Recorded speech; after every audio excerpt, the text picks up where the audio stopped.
Assalamualaikum warahmatullahi wabarakatuh. Saya Fitri Indasyari dari Prodi Perbankan Syariah Eksklusif semester 4B dengan NIM 09192480 dengan mata kuliah Qawaid Fiqih fil Muamalah dengan dosen pengampu Bapak Dr. Khairul Mufti Rambe SHMHI.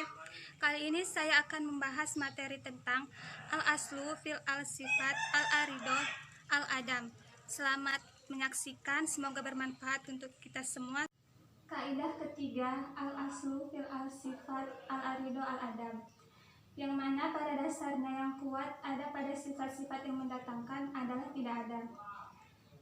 Dua sumber dalam fikih muamalah, yang pertama itu dalil menurut Al-Quran dalam surah Yunus ayat 36.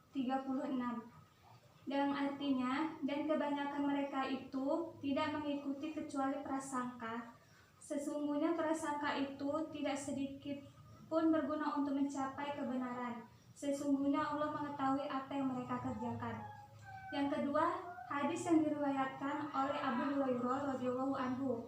Rasulullah Shallallahu alaihi wasallam bersabda, apabila salah seorang di antara kalian merasakan sesuatu di dalam perutnya, lalu dia kesulitan menentukan apakah itu sudah keluar atau belum, contoh seperti kentut, maka jangan keluar dari masjid, tetap tinggal di masjid sehingga mendengarkan sesuatu dan mencium baunya. Kaidah fikih muamalah yang ketiga ini merupakan bagian dari kaidah, yakni kaidah yang diambil dari hukum pokok. Hukum pokok yang kuat adalah bebas seseorang dari tanggung jawab. Yang dimaksud dengan sifat-sifat yang baru adalah suatu hal atau keadaan yang tidak ada.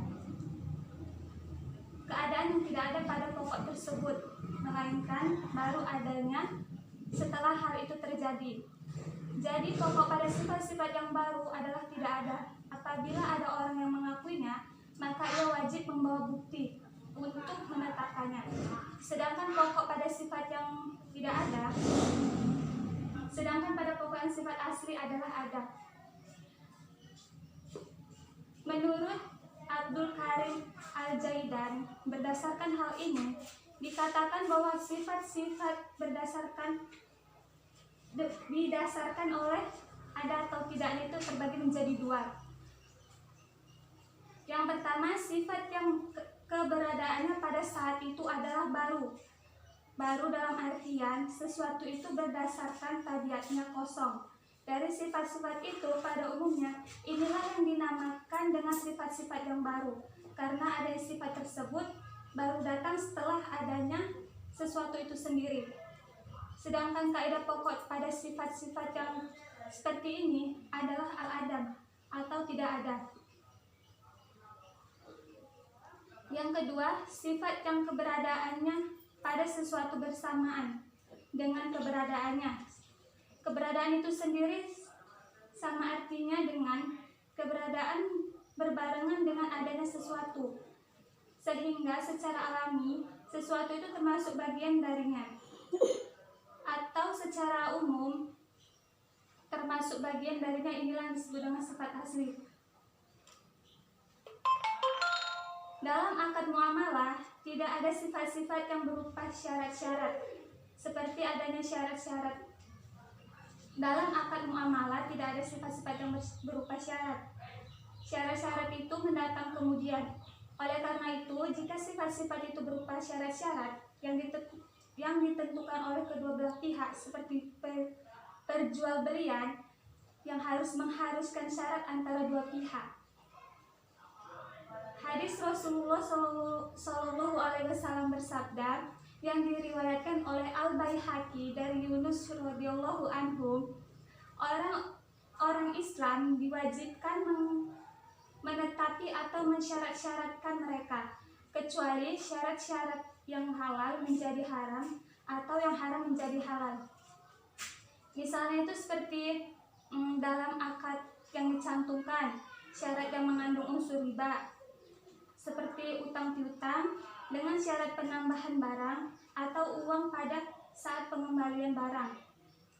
Syarat ini berarti yang haram untuk dihalalkan, tetapi apabila salah satu pihak menyatakan bahwa dalam akad ada syarat yang harus dilaksanakan, pihak yang lain menyatakan tidak ada sifat yang berupa syarat yang harus dilakukan, maka harus dikembalikan kepada pokok bahwa dalam akad transaksi tersebut tidak ada sifat yang berupa syarat-syarat. Yang dimaksud dengan syarat di sini adalah syarat takyid atau membatasi, bukan yang bersifat taklid atau menggantungkan. Sedangkan yang dimaksud dengan takyid itu tidak menyimpang dari syariat yang telah ditentukan oleh aturan akad. Tegasnya, dalam suatu akad dibolehkan untuk mengadakan sifat yang berupa syarat-syarat yang bersifat takyid selama tidak menyimpang dari kaidah syariah atau ketentuan-ketentuan hukum Islam. Mengenai aturan akad, misalnya dibolehkan dalam akad jual beli yang disyaratkan bahwa akan menambah barang tersebut sampai dilunasi oleh harga barang. Penerapan kaidah muamalah, pada dasarnya yang kuat, sifat-sifat yang mendatangkan adalah tidak ada.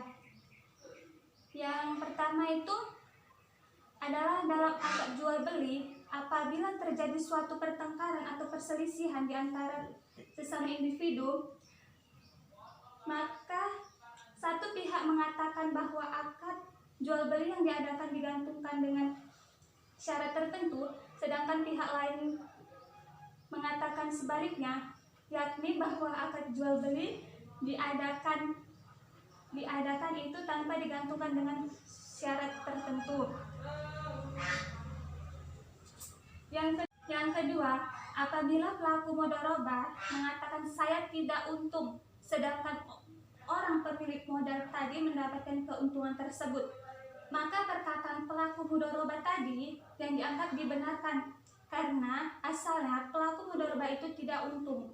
Yang ketiga, apabila ditetapkan utang kepada seorang dengan pengakuan dia mengaku telah melunasinya, sedangkan orang yang berpiutang mengatakan mengingkari atas pelunasan utang tersebut, maka perkataan yang dibenarkan adalah perkataan orang yang berpiutang, karena pada pokoknya tidak ada pelunasan sama sekali.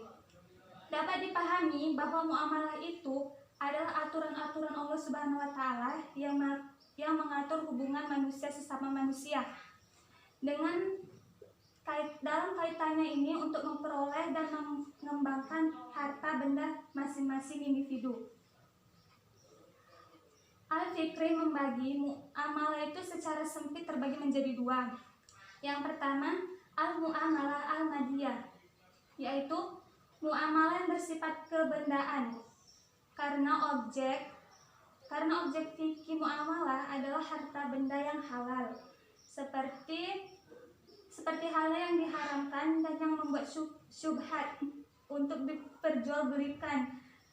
Hasbi al-Sidqi mengatakan yang dimaksud dengan harta benda adalah nama bagi selain manusia seperti kendaraan, mobil, rumah, dan sebagainya, yang dapat dikelola, dapat dimiliki, dan dapat diperjualbelikan kembali dengan harga yang sesuai. Yang kedua, al-muamalah al-adabiyah, yaitu masuk dalam bagian ini adalah sifat yang meridhoi dalam bermuamalah, tidak ada keterpaksaan dari salah satu pihak maupun pihak yang lainnya. Kejujuran, penipuan, pemalsuan, dan segala sesuatu yang bersumber dari indera manusia yang ada kaitannya dengan. Jadi kesimpulannya, muamalah adalah segala peraturan yang diciptakan oleh Allah Subhanahu wa Ta'ala yang mengatur hubungan manusia sesama dengan manusia dalam kehidupan di dunia sebagai pengaruh sosial yang baik, sehingga kehidupan di dunia hingga di akhirat nanti dapat terjalin dengan sangat erat. Demikian materi yang dapat saya sampaikan. Semoga bermanfaat untuk saya dan teman-teman yang telah menyaksikan. Kurang dan lebih saya memohon maaf. Assalamualaikum warahmatullahi wabarakatuh.